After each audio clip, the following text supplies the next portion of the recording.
It's time for ROTD Weekend. I am still in Ecuador when you are listening to this, but I want to tell you about a dinner that I made last night. So we had our neighbors over, Mort and Jerry, for dinner. They're a lovely couple. And Jerry eats mostly fish, like pescatarian, maybe some chicken. And I wanted to make something that everybody could eat. And so we did the broiled salmon that I know you've heard me talk about. For an appetizer, I did the shrimp cocktail that I know you've heard me talk about. And I will put links to both of those in the show notes for the podcast episode if you have not tried the crispy skin broiled salmon or my ultimate shrimp cocktail with homemade cocktail sauce. Those links are there for you. But what I wanted to tell you about more was two of the things that I made that I don't have recipes on my websites for. I probably should, but I don't, and I make them all the time. And so I thought I would just tell you about them in case you're looking for a quick idea one day. So these are both salad-based things. I'll say I also did some garlic bread and some farro that I cooked and then chilled and tossed with quite a bit of salt, actually, and olive oil and fresh parsley. So sort of like a farro salad. Basically, everything was cold except for the salmon and the garlic bread. So that makes things really easy because I could kind of do it ahead. But so yeah, there was farro with the parsley, olive oil, and salt, and the broiled salmon and the shrimp cocktail. I already told you that, the garlic bread.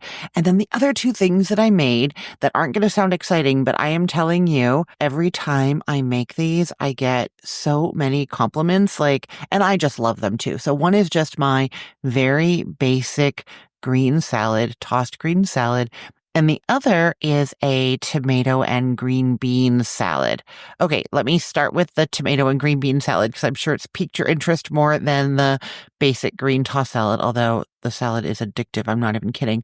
But okay, so for the green bean salad, what I do is I take a couple of tomatoes and I chop them up and put them in a bowl along with any of the juices that kind of come off of them as they're cutting. So it's kind of like a juicy tomatoey mixture, right? And I add some kosher salt, just a good sprinkle of kosher salt and like a glug of olive oil onto that and give it a stir, set it aside. Then I take a full package of green beans and trim them and cut them into 1-inch pieces and do just a tiny bit of olive oil in a frying pan. And then green beans go in, sometimes just with some salt and pepper, sometimes with some lemon pepper. It doesn't really matter. And I cook them kind of over high heat at first to brown them just a little bit and then drop it down to low and cover them just until they're softened. And then I stir that into the tomatoes while they're still warm. I feel like the green beans hit the tomatoes and maybe even make more of the juices come out, the heat, something like that happens, sort of warms the tomatoes even though we're going to be serving it cold, right? And then in goes some chopped red onion.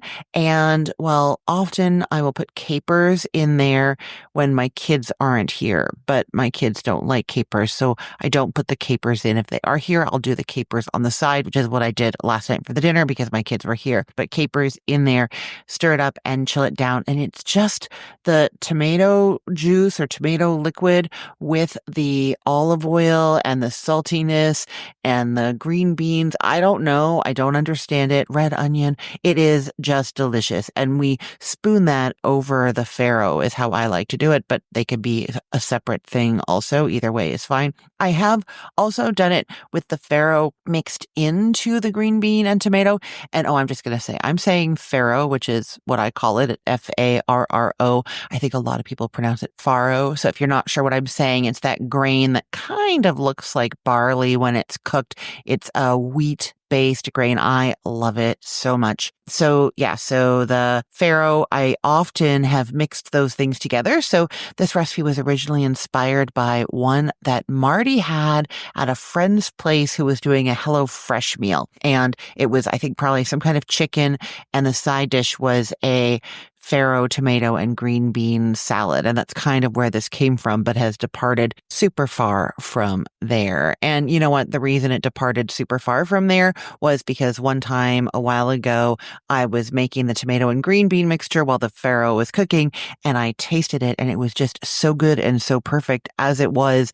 I didn't want to add in anything to dilute it or change it, I will say, don't serve this green bean salad with a slotted spoon. You want a normal spoon. you want all those juicy tomato juices. You know what I mean? So that was the one. And then the other is my tossed green salad, which I feel all of a sudden that maybe I have told you about this before.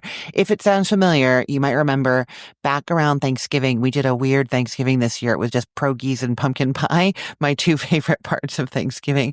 And we did this green salad, and 3 people asked me for the green salad recipe.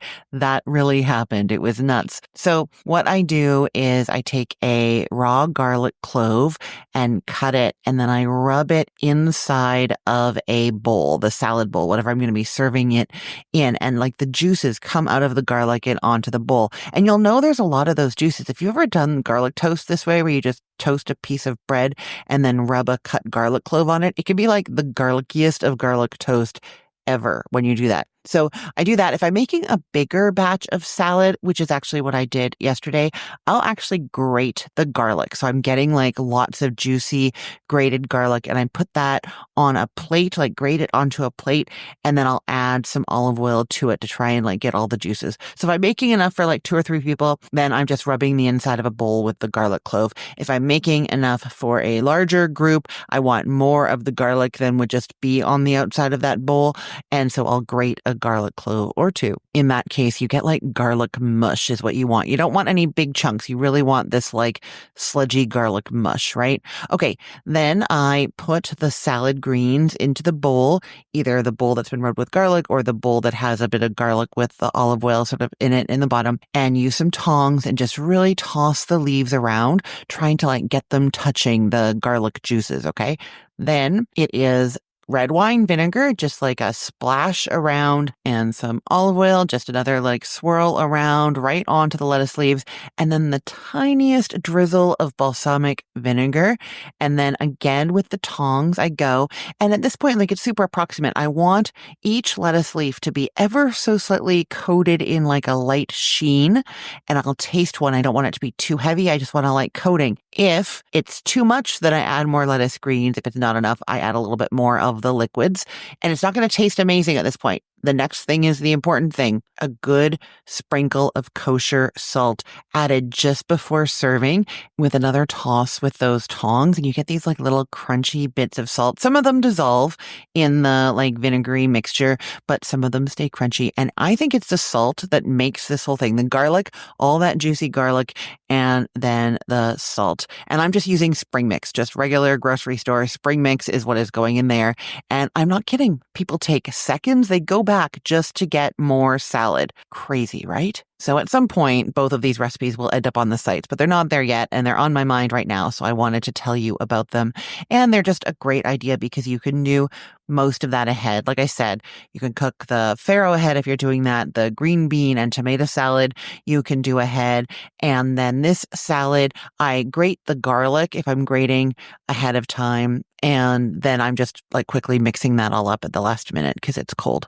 So great thing to have for a little dinner party. Now, somebody who knows a little bit about delicious food and also about scintillating conversation, she is probably a dinner party expert, given those 2 things actually, is my guest today. Rosie Godycki is a personal chef and has had some famous clients. She's also a comedian, and she is here today to talk to us about the life of a private chef and how she got started on comedy, and to share a delicious recipe with us. Here is my conversation with Rosie Godycki.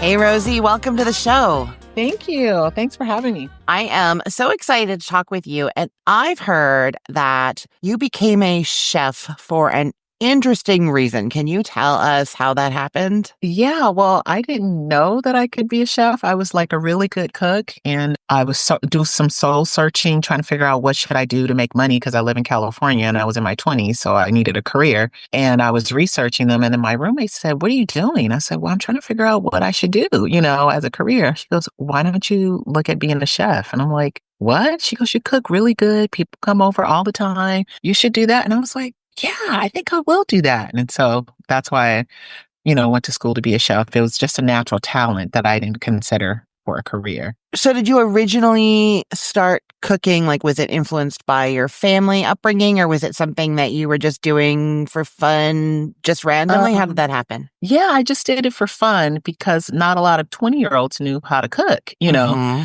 So I was like 20 something. And so I was cooking at our church. They would have like old ladies that would cook meals afterwards. And I was like, I don't want to do that. Everybody else was a grandma. And here I am, a 20-year-old self trying to cook with them and they loved it. And, so I was hanging out with them. Oh, that's so great. They're the best teachers, right? And I guess we will be those teachers one day also. But they just it's so funny as we cook more and more and more experiences, more I don't know, church dinners, family dinners, picnics, barbecues. We learn little new things all the time that we don't even realize. You know what? I'm going to give you like a randomly weird example. My boyfriend was making salad the other day for us, and I was like beside him, and he had the head of iceberg lettuce. We love iceberg lettuce. And he took this leaf off of it and kind of started pulling it into like shreds. And he's got these long chunks of lettuce in the bowl that are like bigger than bite size. And I just looked at him. I'm like, nobody's ever shown him how to tear lettuce into pieces. So I showed him and I'm like here, if you pull it like in like thirds, so you have three strips and then just chuk, chuk, chuk, you get all these bite-sized pieces. And he was like, wow. And it's like, it's such a silly little thing Yeah. that I've been doing since I was, I don't know, like 12 years old that he just had never learned. And we have a million of those little tiny tidbits in our brains, you know? Yeah. That we can share with others that we just take for granted or like, of course they know how to do that. Yeah, and they don't. So you actually are a private chef. Can you tell us what that means exactly? Yeah. So a private chef is when you're hired by, your client, and they're usually like high profile people or celebrities, someone who can afford a private chef, which is very expensive. And so I was working, making my way, paying my dues after chef school. And so, you don't get paid that much and, you got to go up in the ranks and working at the Ritz-Carlton. And I found that it was difficult to move up. One, being a woman. Mm-hmm. Two, and you're just surrounded by all males. Mm-hmm. And the Ritz Carlton had like they wanted like a French chef. Most of at that time, their chefs were like French. Mm-hmm. And they were very strict on, like promoting people. You can come and be a cook there, but you couldn't be a chef. And they had a lot of skilled people working there. And so I started teaching, and then I got a offer for a chef job. And I loved it because hey, I had independence, Mm-hmm. I had creativity, Mm-hmm. I had leadership, and I was able to create these custom meal plans and dinners for my client. And it just worked perfectly for my skill set. I didn't have to squash my skill set and then work for years, Mm-hmm. for Mm-hmm. $10. I can go have a six-figure salary and be a chef. So Yeah. it was like a win-win for me. Like when I went into that, I was like, haha, this is an aha moment and a great career. Now, I'm not going to put down the Ritz-Carlton because when you see the Ritz-Carlton on my resume and my school and who I work Mm-hmm. for, it's like, oh, okay, you have some credentials. Right. So I just used it as a stepping stone Mm-hmm. to get to where I needed to be. But being a private chef was like the best for me. So what, like a typical, walk me through like a typical, I don't know, week for this? Like, are you like looking at their schedule, what days they're going to need meals for and planning it out? Are you Yeah. grocery shopping? Are you planning big dinners for all their friends and family? Like how does that flow in your week? Okay, so it depends. It depends on how often you work. So, for example, you can work for somebody every single day, or you can go in and work a couple of days a week. So, I did work for one of my clients was Melanie Griffith and Antonio Banderas. That was years Wow. ago when they were actually together. So, I was their chef for every day, Monday through Friday. So, I had weekends off. So, and you kind of get a list. The first thing you should do is find out what their likes and don't likes are, and then build recipes and meals around that. So if they Mhm. don't like bell pepper or tomatoes, whatever has those things in it, you're not going to use it, right?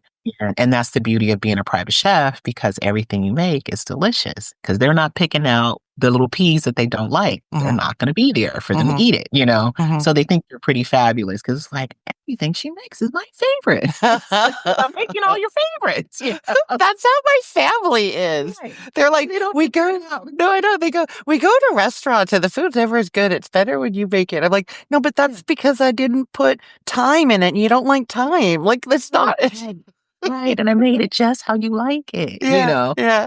So, yeah, so then you go shopping and you have freedom. So you know what they like, and so you create something like, maybe they want lamb and potatoes, and so you go to the market, get all your stuff, and that starts around maybe 12, 1, and I get to the house about 1:30, unpack, start prepping everything, and it takes a little bit longer to cook a meal for them than it would say you at your house because you're making sauces and you're pureeing and you're using Cuisinarts and you're Mm. baking bread and, it's a little bit more detailed than just like a steak and a potato, you So know? it's more like if I'm doing like a Thanksgiving dinner for my family of four, how I start early in the day and do all the little things because it's a special dinner, but every Mhm.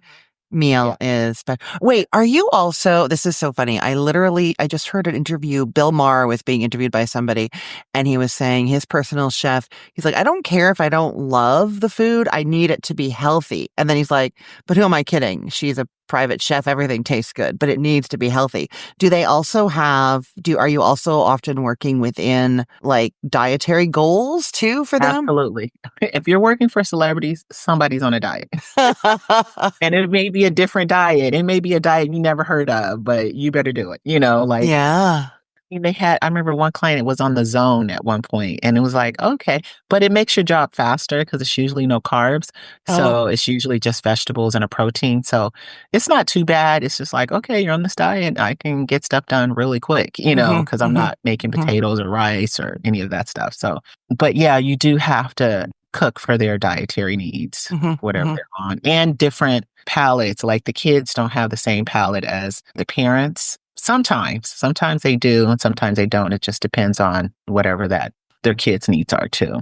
And so when you're working for a celebrity like that, are you interacting with them? Like, are you like a member of the household or are you really kind of like off in Uh, a separate zone? you do end up becoming a part of the family, and there's a trust factor there, like you're vetted, and there's a trust factor that you're in Hmm. their home. I mean, you're in their home, so Right. it's not like you're in a restaurant. So, if somebody's having a tantrum, or somebody's sick, and the kitchen is the heart of the home, and sometimes they want a snack that, and you're cooking, you got to stop what you're doing and make Hmm. something for them. Yeah, so that's all a part of it as well. That's interesting. And yeah, you were saying vetted and trust. Like, obviously, you can't be running to the tabloids when you overhear things or NDAs. whatever, because you won't keep your job NDAs. for long, right? Yeah, there are NDAs. Oh, yeah, Yeah, of course. unfortunately, I didn't get to work for them that long because they ended up moving to New York, and I live here in LA, so I Hmm. wasn't down for that. But yeah, I had some other clients too, but it was a very interesting experience to see their homes and how big they Hmm. are, and Oh, yeah. you're like, "People live here." Have bodyguards and gates and, Yeah, views, and it's a pretty interesting experience. I bet. Yeah, that's fascinating. And now, okay, so not celebrity level at this point, but we met at a conference and you did a little comedy thing. You've been doing comedy on top of chefly things. How did you start Yeah. how or why did you start doing comedy? Well, my daughter took a class, and it was a 4-week class, and at the end, they had to do a 5-minute Mhm, set, mhm. and I was really impressed that, wow, these kids did that, not kids, these were adults. And so, she was like, "Mom, you should take it, it'll be good for you." So I thought, "Let me take the class, and it'll help me with my social media so that I can come Mm, across more authentic as myself and not so robotic." yeah. And I took the class, and I definitely got bit by the bug because you do a presentation at the end. I thought, after this presentation, it's a wrap. No more for me. But it was pretty magical to get up Ah, there and to do a set and to hear people laugh at what you're saying. And it's yeah. like, wow. So I've done several shows since then and just co-produced my own show this Oh, last wow. weekend. And so it's a fun world, and comedians are extremely honest. They don't hold anything back, so I felt like it was therapy too. Like, Oh. they're sharing their life stories and it's like raw. I'm like, Yeah. wow, I feel like group therapy when they're sharing a lot. Oh, wow. No, that's that you know what? That is all of that is so great to hear. I don't know that I've mentioned this to the listeners, but I'm embarking on something that's going to involve more like live video. And Marty and I have been talking about doing an improv class together to loosen up and get into it. So hearing that Mhm. that had that effect for you is very exciting. That like Yeah. confirmation, I guess. Yeah. It's helpful. It's starting to come through on the videos, and so I think Oh, it's worth it. And yeah. even it's a good skill to have in your tool chest, you know? Like, you saw me at the conference, it wasn't a Yes. comedy club, but I pitched the idea and they said, "Yeah," so it was great to be able to do that in a different environment and bring laughter to people, so that was fun too. Oh, I love it. Laughter and food. There has to be a wonderful intersection in there, right? Right? So speaking of, Rosie, have you brought a recipe to tell me about today? I did. It's a spike baked sweet potato with date puree.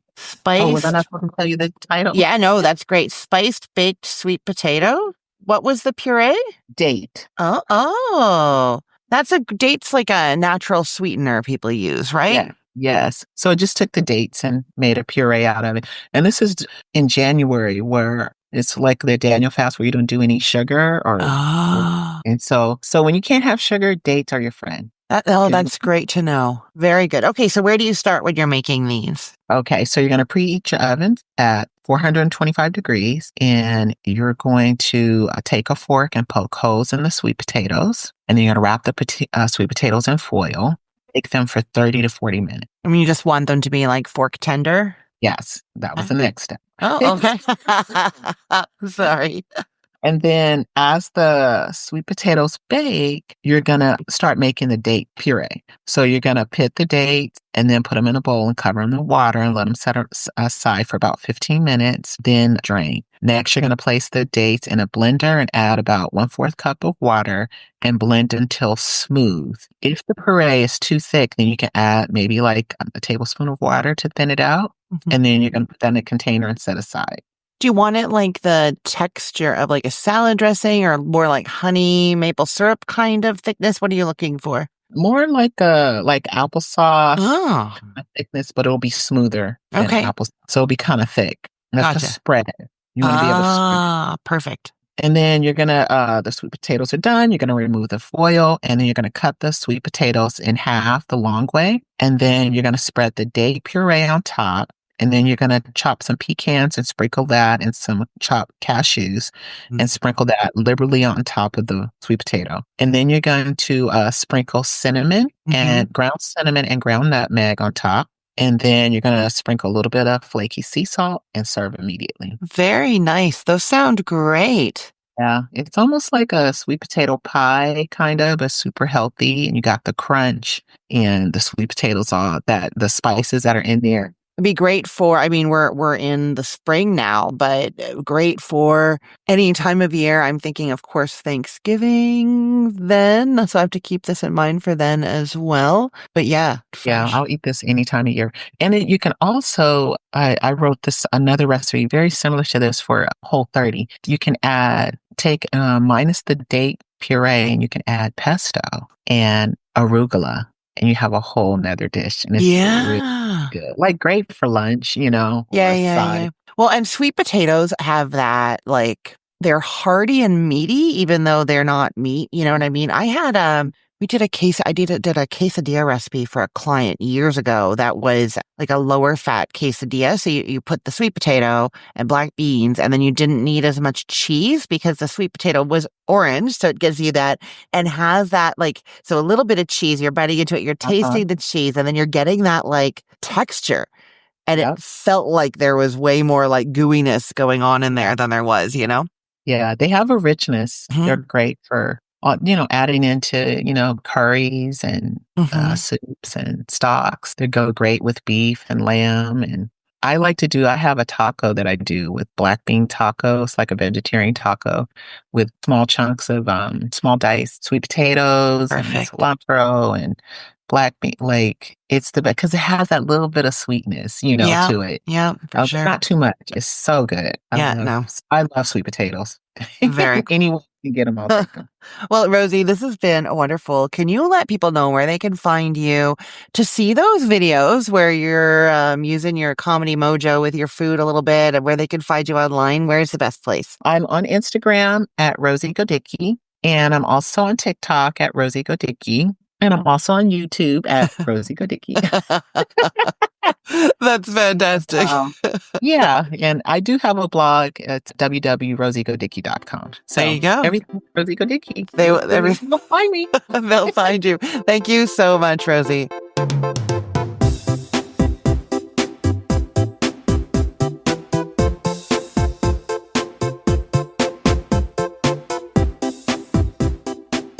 Sweet potato deliciousness. You've got to try that and make sure you are following Rosie on Instagram, Rosie Godycki, RosieGodycki. You'll see her food. You'll see her comedy.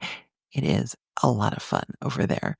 Okay, as to what is going on in my kitchen. So, like I said, I am in Ecuador when you are listening to this, but I get back tomorrow. Well, you're tomorrow. So I get back on Sunday and I am planning some cooking the week that I get back. So I do know that I can tell you about that. I think I mentioned that I was working on a chicken Kiev recipe and I can't remember what I ended up updating you about it, but I'm doing another test of it, trying just baking it instead of frying it to see if it has to be fried. I'm curious if the butter will melt out if it's just baked, if it's not fried first, so that the egg as part of the breading can kind of like seal in the butter a bit. I'm curious if that is something, because I would like to know if this could be baked. So I want to do that test.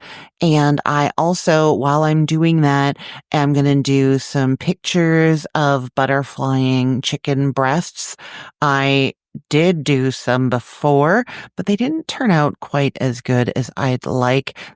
Honestly, I'll just tell you, my hands and the chicken are both sort of like similarly colored, and I really didn't like how the color turned out in the pictures. I had like a blue cutting board that was very, I don't know, pink and blue. And anyhow, I am going to redo those pictures since I'm butterflying the chicken to do the chicken Kiev anyways. It's easy enough to take those pictures again. So I'm doing those two things for sure. And I think I mentioned to you that, oh yeah, when I was telling you about the how to cut cabbage, I was talking about a recipe for ground beef and cabbage that I was working on.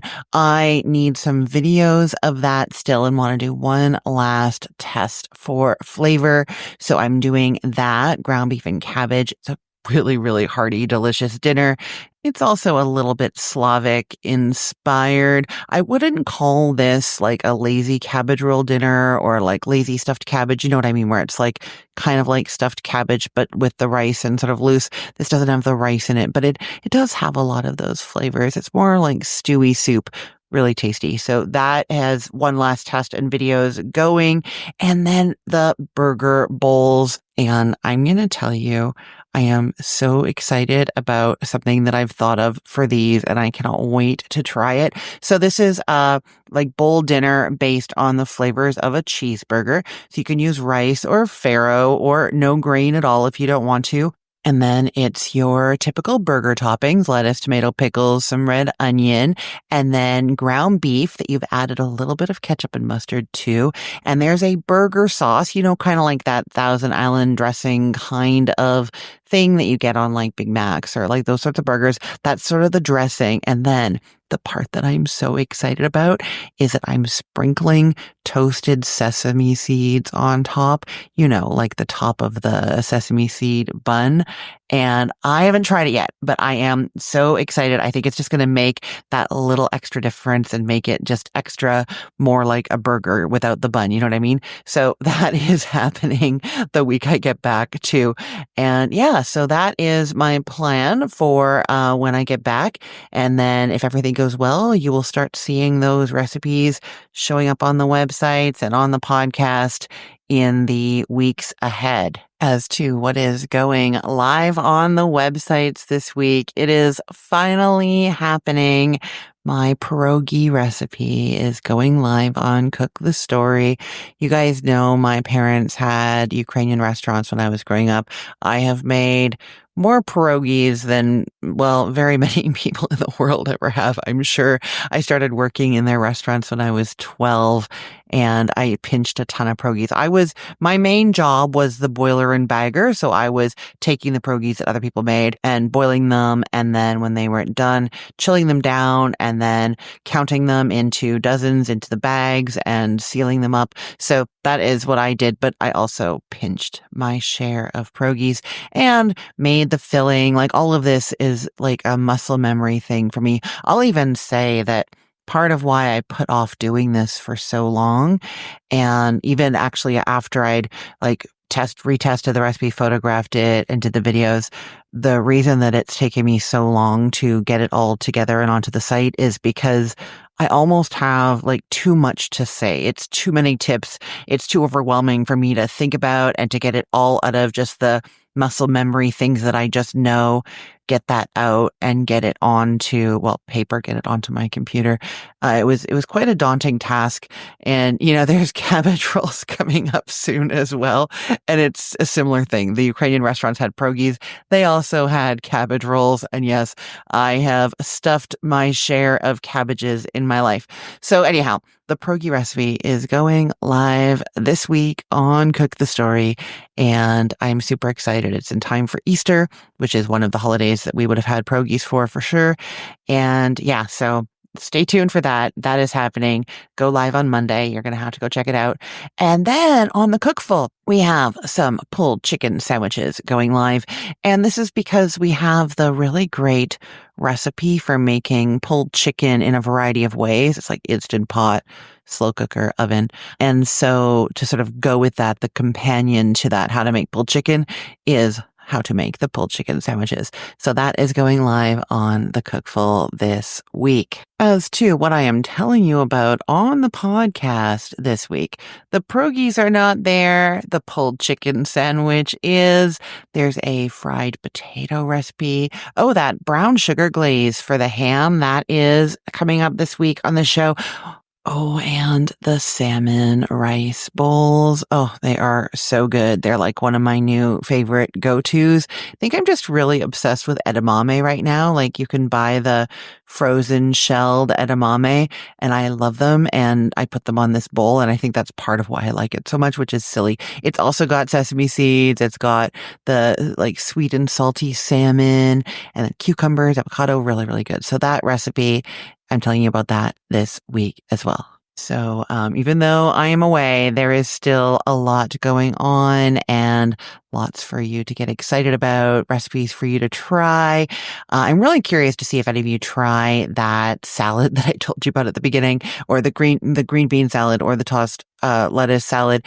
They're just really good and really simple. So yeah, if you try anything that I tell you about and you love it, if it's on the site, you can go and leave a comment and a rating, as I ask you guys to all the time. That really helps my business, actually. The comments are just really nice. I like seeing what you're making and hearing what you have to say, finding out how you changed things. It's helpful to me. It's helpful to other people reading as well.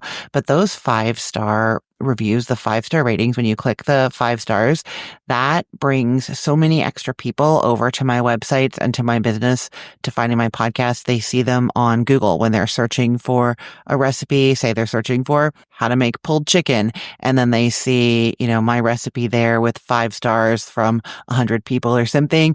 That makes them more likely to click over and find me. So every time you do that, any of the recipes that you've loved and tried, do go leave a comment and please leave the 5-star rating as well. Thank you so much. I really appreciate it. I know so many of you are doing it already, and I am really, really grateful. And I'm grateful that you're there and listening. And I am very grateful to Rosie for being on the show today. Rosie Godycki, go and check her out, everyone. Okay, well, as I said, I am going to be in Ecuador still when you hear this, but right now I am packing for that New Orleans trip, the conference that I'm going to see my friend Ryan. I am recording this right as I need to be leaving for all of that. And then right after that is Ecuador with my kids and Marty, which is where I am as you listen to this. And then I get back tomorrow in your world. I haven't left yet, but you know what I mean. I get into this time warp and I confuse myself. I'm sure I confuse you too. Oh well. I am Christine Pittman from cookthestory.com, thecookville.com, the all new chicken cookbook, and from this podcast, Recipe of the Day. I hope you have a great weekend. Let's get cooking.